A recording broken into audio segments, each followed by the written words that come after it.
on an all-new This versus That. It's a debate that has divided families. I am married. What are you doing?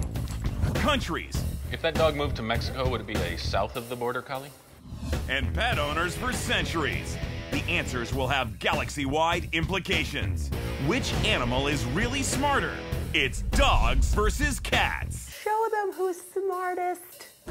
And what's the best way to get blood out of carpet? Tell us what we have here. About a gallon of blood. That's correct. We got it from local. Human blood? Stick around and we'll tell you. But no cops, okay?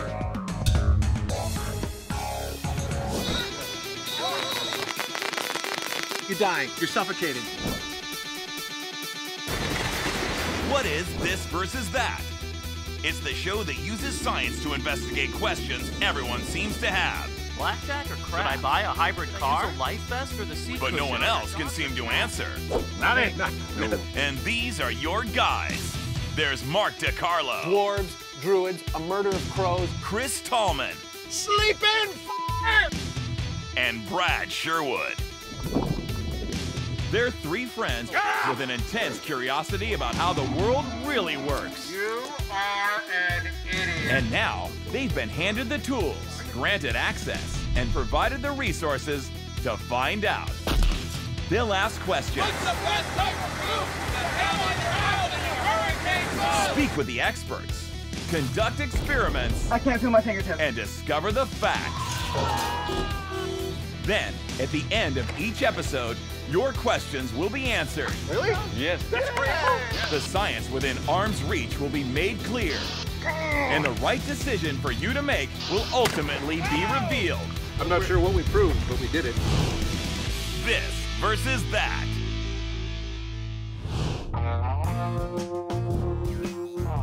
In the next 17 minutes, we're going to reveal, once and for all, which is smarter, the dog or the cat. We're going to conduct 3 tests. The first test will determine which animal is better by learning at inference. The dog. The second test will determine which animal demonstrates empathy and anxiety the best. Dog. And the third test will determine which animal learns faster. Chris, dogs sniff for bombs, herd sheep, and aid the blind. Cats are fluffy and cuddly. Dogs sit, stay, and roll over. Cats are precious and adorable, especially the one in the Hang in Their Baby Friday's Coming office calendar. Timely. Dogs problem solve, guard, hunt, fetch, and are happy to see you. They'll wake you if there's a fire. They never get stuck in a tree or fall in a fish tank. They find landmines, Chris. And cats, my friend, can learn to poop in the toilet. Well, you got me there. Yeah, that's what I thought, bitch.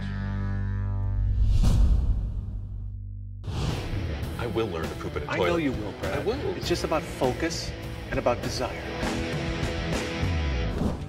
To compare the behavioral traits of dogs and cats, we recruited Dr. Aaron Blaisdell, a professor with UCLA's Animal Comparative Cognition Lab, whose expertise is animal associative and cognitive processes. What animal cognitive scientists are interested in is how does an animal think about the world? And when they go around the world, what are they thinking about? How do they learn about it? What do they remember about it? And how do they even piece it all together to make it a coherent picture? The doctor also has keen insight into both dogs and cats' evolutionary trajectory.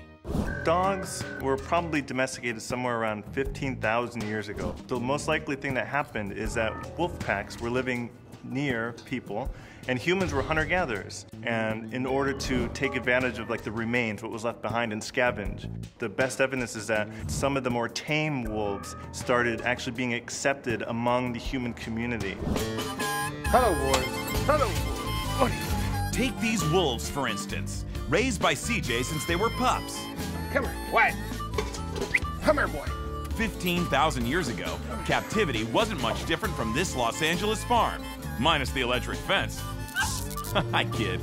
And that environment started selecting for certain types of behaviors, certain ways of thinking, certain ways of behaving towards humans.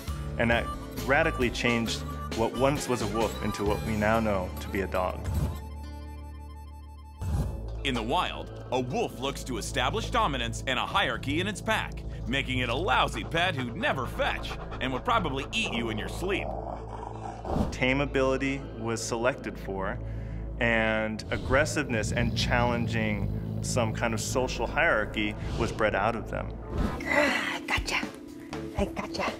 While it's also a domesticated pet, the cat's evolutionary trajectory is actually quite different from the dog's. Cats are interesting because they've been domesticated for at least 9,000 years. And that seems like cats also should have undergone all this selection pressure to change from a wild cat. But actually, you study wild cats in the wild, look at a domesticated house cat, they're very similar. Their behavior profile is almost the same. In fact, the main difference between a house and wildcat is a wildcat won't let you dress it up like a fairy and ride around the mall in a baby stroller.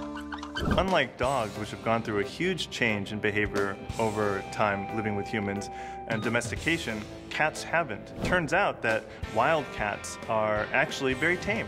They're one of the tamest of the hunting animals. You can take a wild cat and raise it, and it'll be just like a house cat, essentially. Coming up, in the battle for intelligence, supremacy, and worldwide domination, will the dogs vanquish the cats? Or will the cats open up a long overdue can of whoop-ass? You know, I might be taking this a little too seriously.